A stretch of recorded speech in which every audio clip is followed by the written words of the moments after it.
Hello everyone, my name is Alisha. हमने start किया था क्लास 7th का चैप्टर मूवमेंट इन एनिमल्स। आज हम कंटिन्यू करेंगे इसी चैप्टर से। इसी चैप्टर में and today will be discussing about a topic locomotion in various animals. आज हम पढ़ेंगे कि जो भी एनिमल्स होते हैं वो कैसे लोकोमोट करते हैं, कैसे अपना लोकोमोशन शो करता है। हमने पिछले क्लास में पढ़ा था कि लोकोमोशन और मूवमेंट के बीच का डिफरेंस क्या है।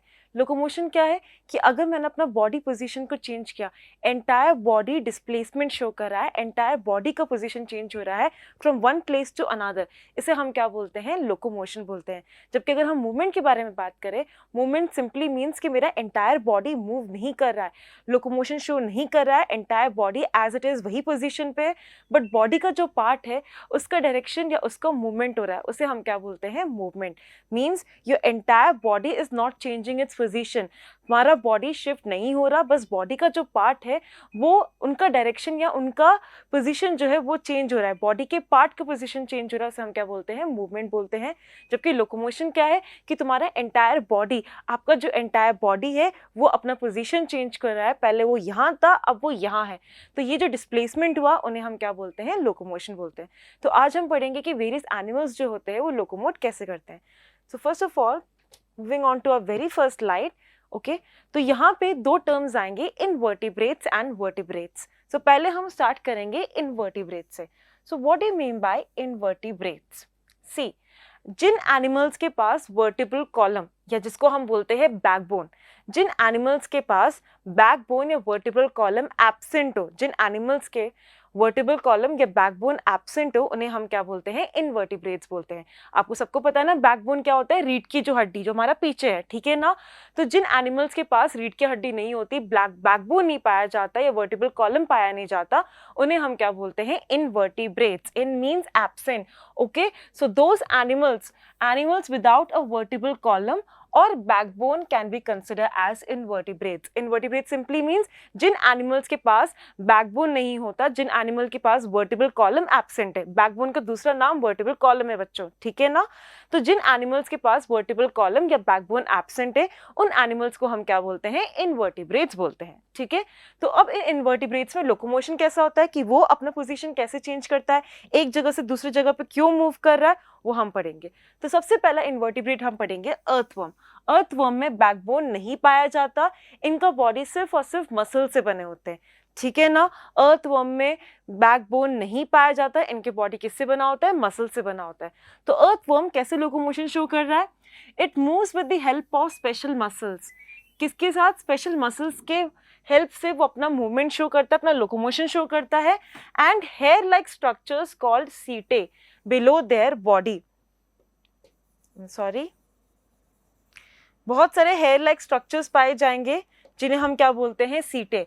जो अर्थवर्म है, अर्थवर्म के बॉडी के जस्ट नीचे बहुत सारे छोटे छोटे हेयर लाइक स्ट्रक्चर्स पाया जाएगा जिन्हें हम क्या बोलते हैं, सीटे। जैसे कि मान लो ये एक अर्थवर्म है, ओके, ये इसका क्लाइटेलम पार्ट है। इन अर्थवर्म किससे बना होता है, बहुत सारे मसल से बने होते हैं। ये जो अर्थवर्म है स्पेशल मसल से बने होंगे। वो स्पेशल मसल्स कौन कौन से हैं, एक तो होगा सर्कुलर और एक होगा longitudinal. Circular and longitudinal muscles,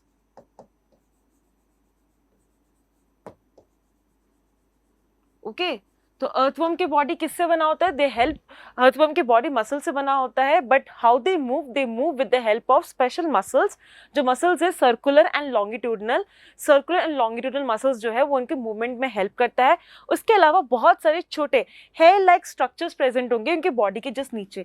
तो ये मान लो इनका बॉडी है, तो उसके जस्ट नीचे बहुत ही छोटे छोटे हेयर लाइक स्ट्रक्चर्स पाए जाएंगे, ठीक है ना। इन छोटे छोटे हेयर लाइक स्ट्रक्चर्स को मैं क्या बोलूंगी, सीटे। इसे हम क्या बोलते हैं, सीटे, ओके। सो ये क्या है, एक अर्थवर्म है, हमने अर्थवर्म को बनाया, ठीक है। ये क्लाइटेलम पार्ट है जो मैंने शेडेड किया है ग्रीन रीजन को। तो अर्थवर्म मूव किससे करते हैं, दो चीज के हेल्प से वो मूवमेंट शो करता है।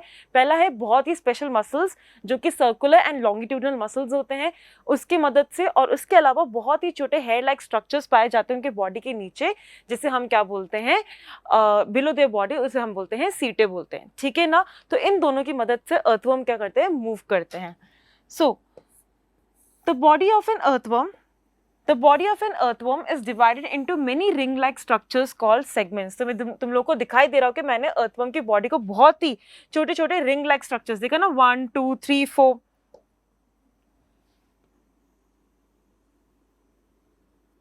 देखा ये बहुत सारे छोटे-छोटे मैंने ring-like structures बना ऐसे ऐसे, इसे हम क्या बोलते हैं?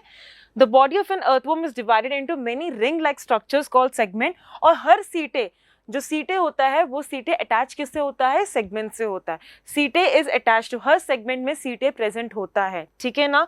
तो body of an earthworm is divided into many ring like structures. इनकी बॉडी बहुत ही रिंग लाइक स्ट्रक्चर्स में डिवाइडेड है और इन रिंग लाइक स्ट्रक्चर्स को हम क्या बोलते हैं? सेगमेंट्स बोलते हैं. सीटे जो हेयर लाइक स्ट्रक्चर है जो बॉडी के नीचे पाया जाता है, हर सीटे किससे अटैच्ड होगा? सेगमेंट से अटैच होगा. हर सेगमेंट में सीटे पाया जाएगा. These सीटे are attached to two type of muscles present on the body wall, that is circular muscles and longitudinal muscles. मैंने पहले बोला था earthworm मूव करता है दो चीज़ की मदद से. सबसे पहला स्पेशल मसल्स, वो स्पेशल मसल्स क्या है? Circular and longitudinal muscles and with the help of hair like structure जो बॉडी के जस्ट नीचे पाया जाता है, जिन्हें हम क्या बोलते हैं? सीटे. तो अर्थवर्म मूव करता है स्पेशल मसल्स और सीटे की मदद से. तो इनके जो बॉडी होता है बहुत ही रिंग लाइक स्ट्रक्चर्स में डिवाइडेड है, बहुत ही डिवाइडेड है. और उन रिंग लाइक स्ट्रक्चर्स को हम क्या बोलते हैं? सेगमेंट्स बोलते हैं. और हर सेगमेंट में क्या पाया जाता है? सीटे पाया जाता है. तो सीटे कहीं ना कहीं अर्थवर्म की बॉडी से अटैच्ड है. मान लो ये सीटे है, ये कोई हेयर लाइक छोटी सी ग्रोथ है और ये अर्थवर्म की बॉडी वॉल है, ठीक है. तो ये जो सीटे है वो कहीं ना कहीं बॉडी वॉल से अटैच्ड है. तो वो किससे अटैच्ड है? सर्कुलर एंड लॉन्गिट्यूडनल मसल्स, क्योंकि बॉडी अर्थवर्म का बॉडी किससे बना है? स्पेशल मसल, और वो क्या है? Circular and longitudinal muscles. तो सीटे जो है वो किससे अटैच्ड होता है? सर्कुलर एंड लॉन्गिट्यूडनल मसल से अटैच होता है. ओके, नाउ फर्स्ट, अब ये लोकोमोशन कैसे शो कर रहा है? ये देखो, ये क्या है? अर्थवर्म में. देखा उनके बॉडी कितने सारे सेगमेंट, कितने सारे रिंग्स में डिवाइडेड है और इन रिंग्स को हम क्या बोलते हैं? सेगमेंट्स बोलते हैं. देखा, ये देखो, ये एक है, ये दो है, ये तीसरा है, ये चौथा है. तो इनके जो एंटायर बॉडी है वो बहुत ही रिंग लाइक स्ट्रक्चर में डिवाइडेड है और इन रिंग लाइक स्ट्रक्चर्स को हम क्या बोलते हैं? सेगमेंट्स बोलते हैं. उसके अलावा देखो इसके नीचे बहुत ही छोटे छोटे हेयर लाइक स्ट्रक्चर्स पाए जा रहे हैं. इन हेयर लाइक स्ट्रक्चर्स को हम क्या बोल रहे हैं? सीटे बोल रहे हैं. इन्हें हम क्या बोल रहे हैं? सीटे. तो ये जो सीटे हैं वो बॉडी वॉल, अर्थवर्म की बॉडी वॉल से अटैच्ड है. किससे अटैच्ड है? सर्कुलर एंड लॉन्गिट्यूडनल मसल्स से. तो सबसे पहला, अब ये अर्थवर्म लोकोमोशन कैसे शो कर रहा है? सबसे पहला, the earthworm fixes its rear portion. Rear portion मतलब इसका बैक पोर्शन, ठीक है ना. तो पहले अर्थवर्म क्या करेगा? बैक पोर्शन को, सबसे पहले अपने बैक पोर्शन को फिक्स करेगा ग्राउंड पे. बैक पोर्शन को क्या करेगा? ग्राउंड में फिक्स करेगा और अपने बॉडी को एक्सटेंड करेगा. एक्सटेंड करना मतलब खींचना, ठीक है ना.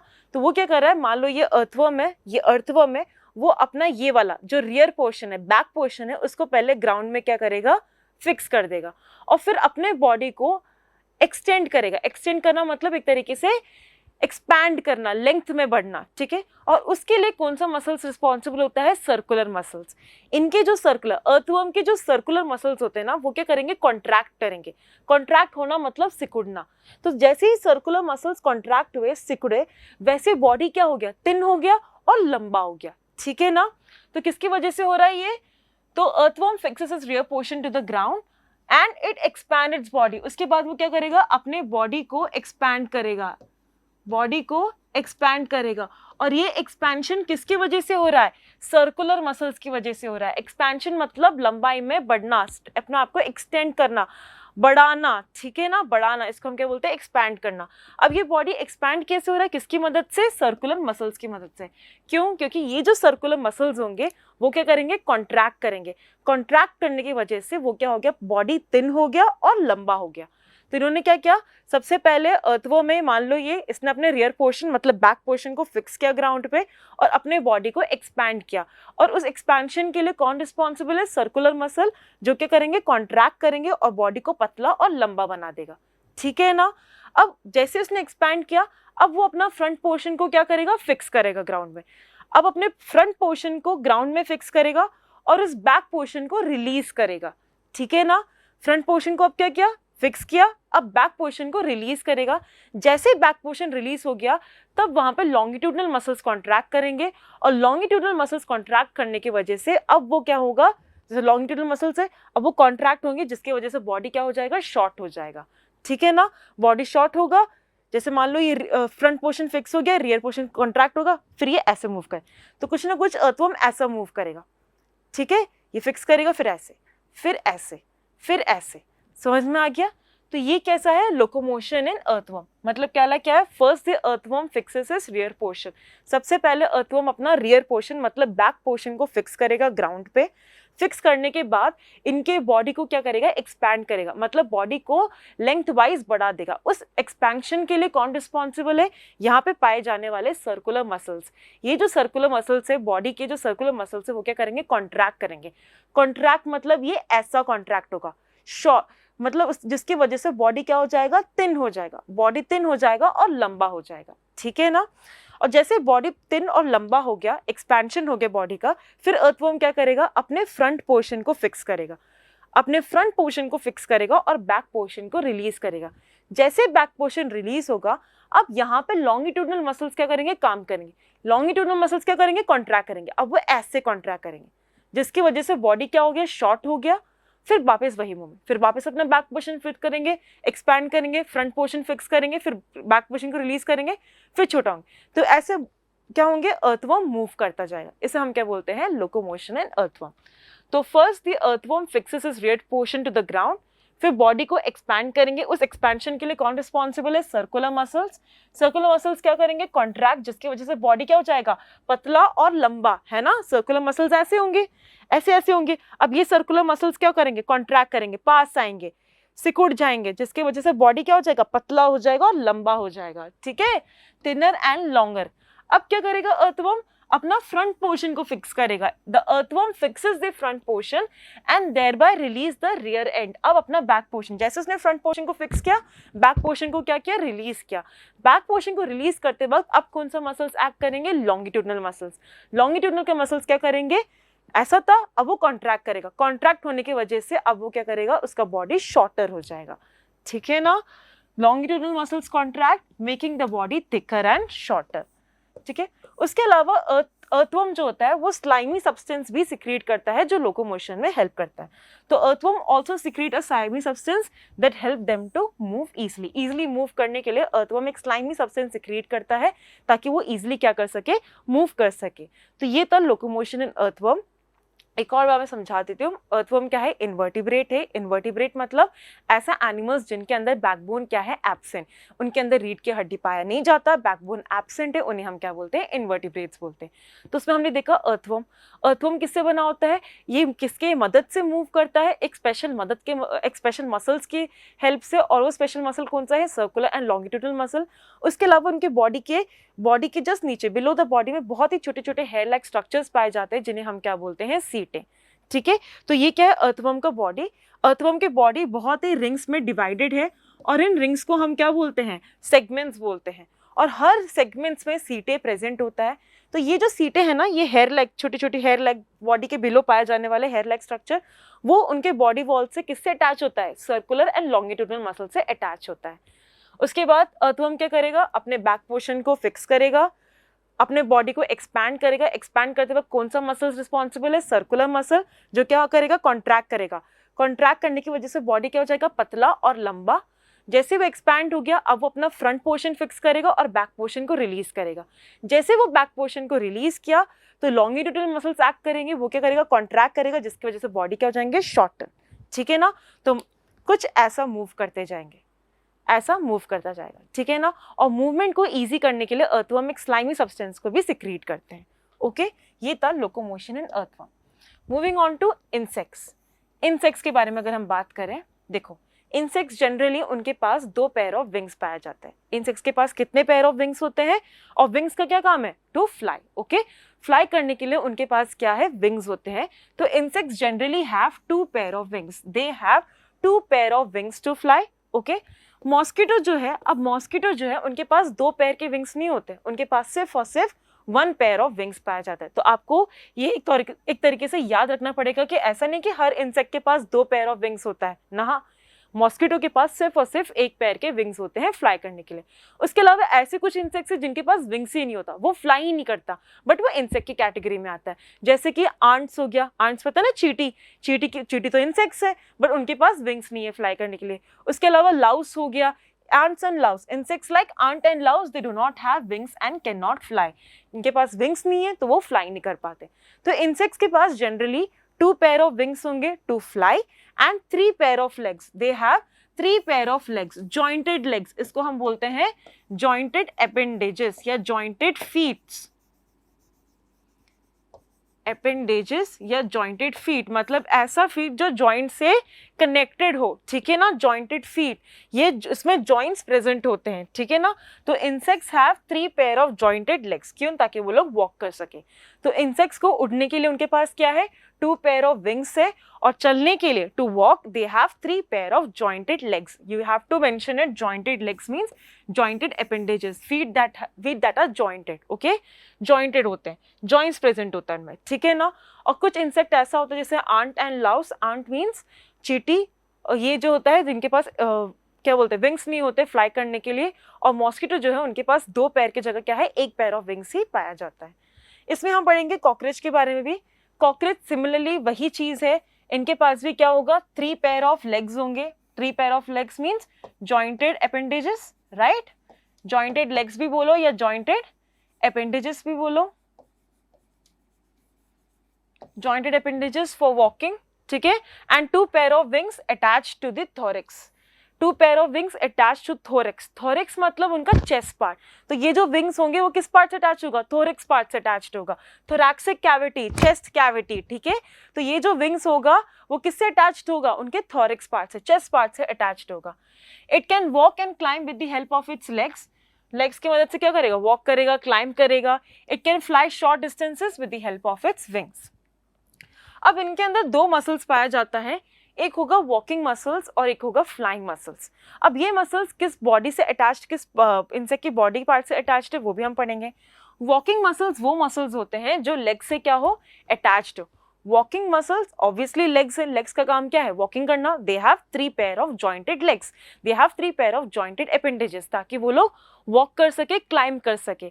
तो वहां पे जो मसल्स होंगे उनको हम क्या बोलते हैं, वॉकिंग मसल्स. ये मसल्स किससे अटैच्ड होगा, लेग्स से अटैच्ड होगा. दूसरा होगा flying muscles. Obviously flying muscles means ये मसल्स किससे अटैच्ड होगा, थॉरिक्स पार्ट से, ठीक है ना. विंग्स जो है वो किससे अटैच्ड है, थॉरिक्स से अटैच्ड है. Thorax muscles attached to wings. ये विंग्स किससे अटैच होता है, थॉरिक्स पार्ट, चेस्ट पार्ट से अटैच्ड है. तो वहां पे पाए जाने वाले मसल्स को हम क्या बोलते हैं, फ्लाइंग मसल्स. सो इन टोटली आपको याद रखना है, इंसेक्ट्स के पास कितने पेयर ऑफ विंग्स होंगे, दे have 2 pair of wings. Okay, they have 2 pair of wings. और विंग्स का काम क्या होता है, for flying. Obviously they have 2 pair of wings for flying. और जबकि दे have 3 pair of jointed appendages. jointed appendages का मतलब ऐसा फीट जो जॉइंट से कनेक्टेड हो. Okay, they have joints in their body. jointed appendages. और इसका फंक्शन क्या होगा, for walking and climbing.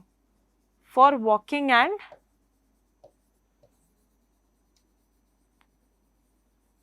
climbing. For walking and climbing they have 3 pair of jointed appendages.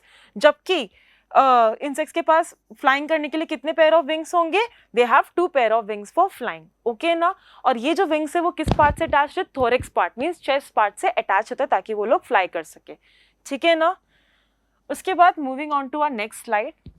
हाँ देखो किसका डायग्राम है, diagram of cockroach. They have 3 pair of, see ना, 1 2 3 4 5 6 appendages मतलब 3 pair. पैर मतलब जोड़ा है ना. तो मतलब कितने पैर हुए उनके पास, 3 pair के लेग्स प्रेजेंट है, और जबकि 6 jointed legs you can say, ठीक है ना.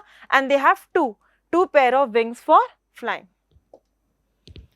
फिर हम पढ़ेंगे वर्टिब्रेट्स. तो ये था इनवर्टिब्रेट्स के बारे में. मतलब इनवर्टिब्रेट्स मतलब जिन एनिमल्स के पास बैकबोन नहीं पाया जाता, जिनमें वर्टिब्रल कॉलम एब्सेंट है, उन्हें हम क्या बोलते हैं, इनवर्टिब्रेट्स. अब हम पढ़ेंगे वर्टिब्रेट्स के बारे में. वर्टिब्रेट्स मतलब जिन एनिमल्स के अंदर बैकबोन या वर्टिब्रल कॉलम पाया जाता है, ठीक है.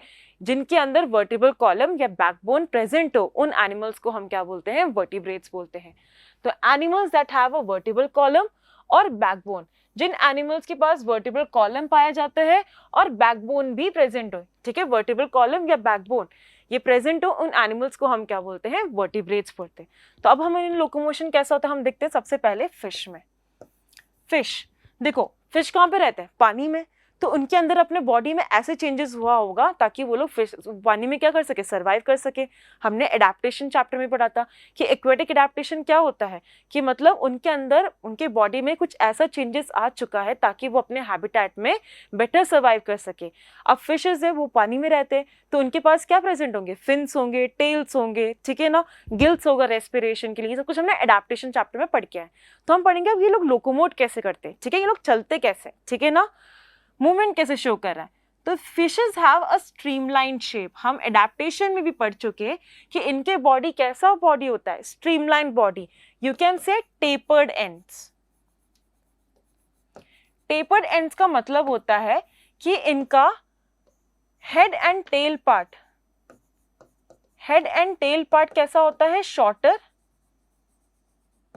एंड मिडिल पोर्शन ब्रॉडर होता है, जबकि जो मिडिल पोर्शन है वो क्या होता है? ब्रॉड होता है। इन्हें हम क्या बोलते हैं? सॉरी,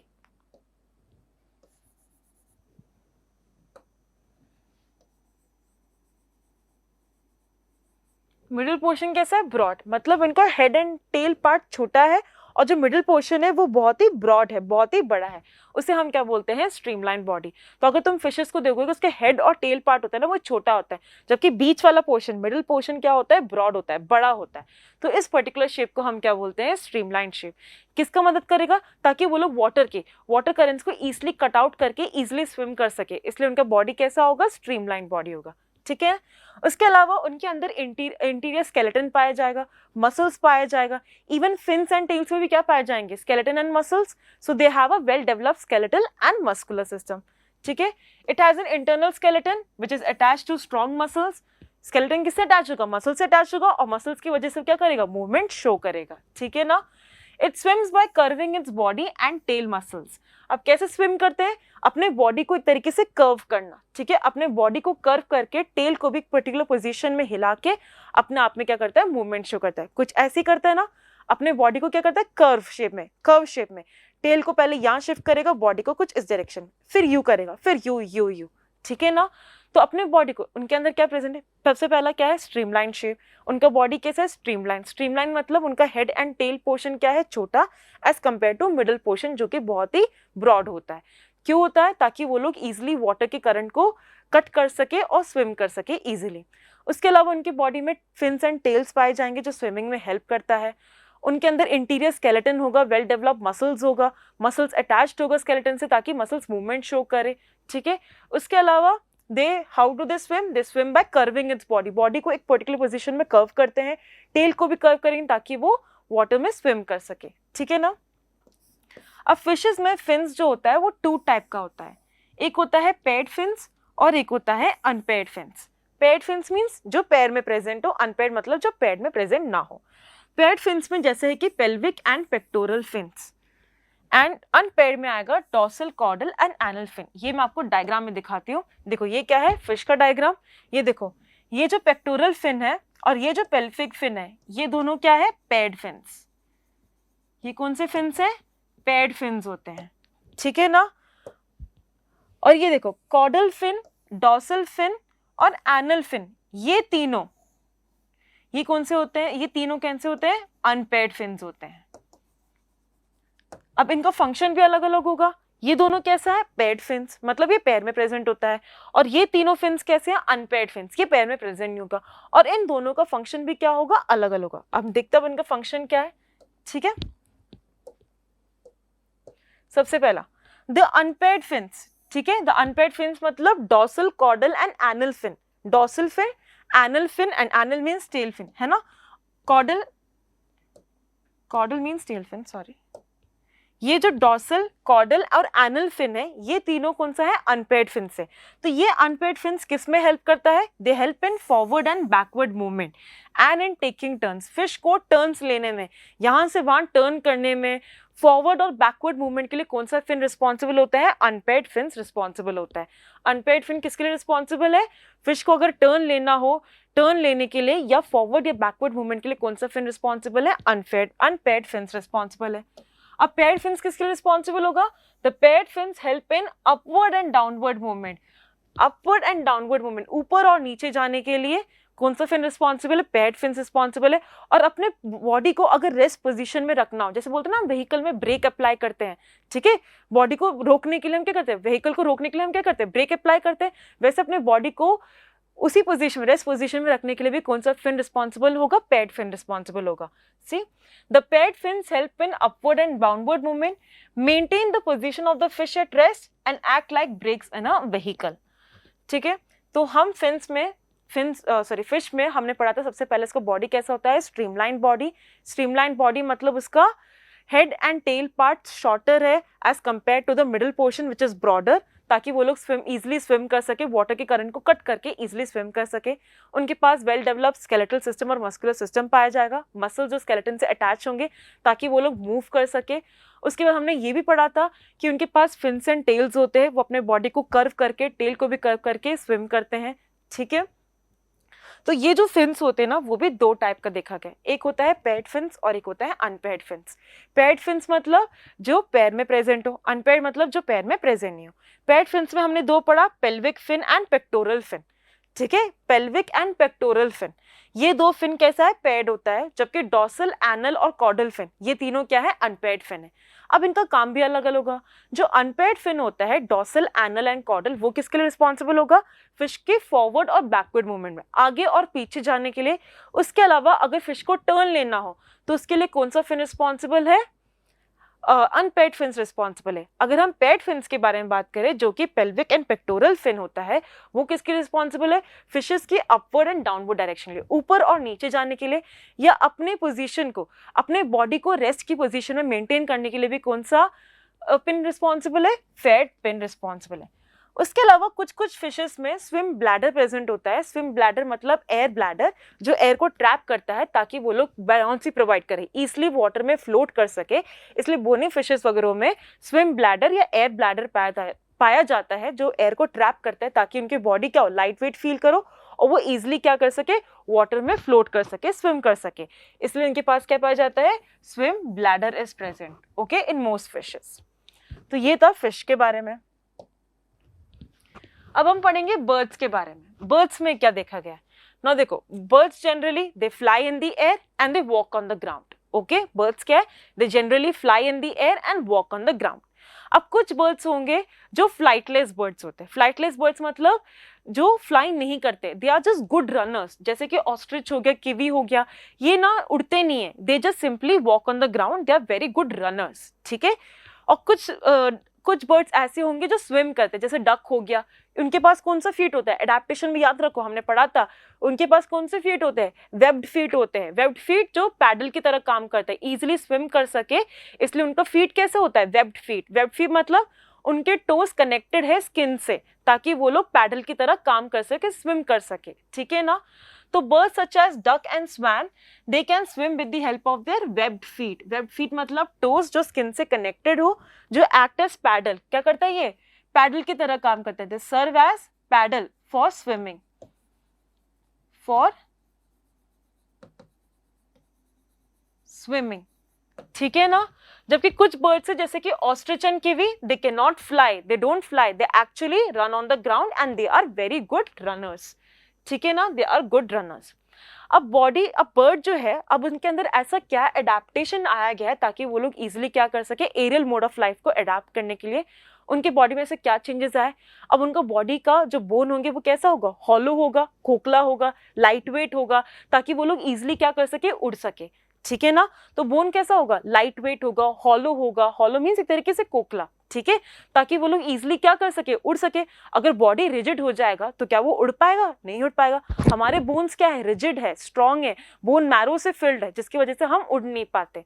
ठीक है, उनका बोन क्या है, लाइट वेट है, हॉलो है, खोखला है, जिसकी वजह से उनका बॉडी वेट क्या बहुत ही लाइट, इसलिए वो इजिली उड़ पाते हैं। तो birds that can fly have hollow light weight bone. सबसे पहला क्या, उनका जो बोन है वो कैसा है, हॉलो, खोखला एंड लाइट वेट। विंग्स जो है, जो हमारा जो फोरलिम्स है, हमारा जो हाथ है, वो बर्ड्स में किस में मॉडिफाई हो गया है, विंग्स में मॉडिफाई हो जाए, ताकि वो लोग फ्लैप करके उड़ सके। ठीक है, तो wings, feathers and specialized muscles attach to wings help them to fly. Wings है, फेदर्स पाया जाता है उसमें, ये मसल से अटैच होता है ताकि वो लोग इजिली फ्लाई कर सके। उनका फोरलिम्स किस में मॉडिफाइड, जो फोरलिम्स है वो किस में मॉडिफाइड है, विंग्स में मॉडिफाइड है, ताकि वो लोग उड़ सके। और ये जो विंग्स है वो किससे अटैच्ड होगा, ये विंग्स स्ट्रांगली अटैच्ड होगा ब्रेस्ट मसल से, ठीक है। और उसके अलावा इनके पास भी उनका बॉडी शेप कैसा होगा, स्ट्रीमलाइंड होगा। Streamlined again tapered ends, tapered and मतलब इनके जो हेड एंड टेल पोर्शन छोटा होगा और मिडिल पोर्शन ब्रॉडर होगा, ताकि वो लोग इजिली फ्लाई कर सके, ठीक है ना। Tapered end which help them to move against the direction of wind, ठीक है। अब बर्ड भी है, ये दो टाइप का फ्लाइट मूवमेंट दिखाता है। बर्ड जो है ये दो टाइप के फ्लाइट मूवमेंट दिखाता है। फ्लाइट मतलब उड़ने का तरीका, ठीक है। पहला है फ्लैपिंग और दूसरा है ग्लाइडिंग। फ्लैपिंग करना मतलब अपने विंग्स को कंटिन्यूसली फ्लैप करना, ठीक है। ये बर्ड्स क्या करते हैं, अपने विंग्स को कंटिन्यूसली फ्लैप करते हैं ताकि वो लोग उड़ सके। और ग्लाइडिंग मतलब ये कंटिन्यूसली फ्लैप नहीं करता, वो बस एक पोजीशन में रखता है और ऐसे ग्लाइड करता रहता है, ठीक है ना, ऐसे। इन्हें हम क्या बोलते हैं, ग्लाइडिंग। फ्लैपिंग मतलब ऐसा बर्ड जो कंटिन्यूसली अपने विंग्स को क्या करे, फ्लैप करे ताकि वो उड़ सके, उन्हें हम क्या बोलते हैं, फ्लैपिंग। जबकि ग्लाइडिंग क्या होता है कि पर्टिकुलर पोजीशन एक्वायर करने के बाद क्या करेगा, वो बर्ड्स अब कंटिन्यूसली फ्लैप नहीं करेगा, वो बस कंटिन्यूसली अपना विंग्स को स्प्रेड करेंगे और ऐसे फ्लाई करते जाएंगे। इन्हें हम क्या बोलते हैं, ग्लाइडिंग, ओके। तो flapping means the wings are actively flapped up and down to propel the bird forward और मेंटेन बैलेंस, बैलेंस को मेंटेन करने के लिए और आगे बढ़ने के लिए ये बर्ड्स कंटिन्यूसली क्या करते हैं, अपने विंग्स को फ्लैप करते रहते हैं। ऐसे कंटिन्यूसली फ्लैप करते रहना। जैसे स्पैरो को देखा है कभी, स्पैरो तो सबने देखा होगा, हम सबके घर पे ऑब्वियसली बालकनीज वगैरह में तो स्पैरो तो देखा ही होगा। ये जो स्पैरो बर्ड्स होते हैं वो अपने विंग्स को कंटिन्यूसली क्या करते हैं, फ्लैप करते रहते हैं ताकि वो लोग आगे बढ़ सके, अपने पोजीशन को मेंटेन बैलेंस कर सके, ठीक है ना। ग्लाइडिंग क्या होता है, a gliding bird uses its weight, अपने वेट को यूज करके एयर रेजिस्टेंस को ओवरकम करता है ताकि वो फॉरवर्ड मोशन में, जैसे इसका एग्जांपल हो जाएगा वॉल्चर,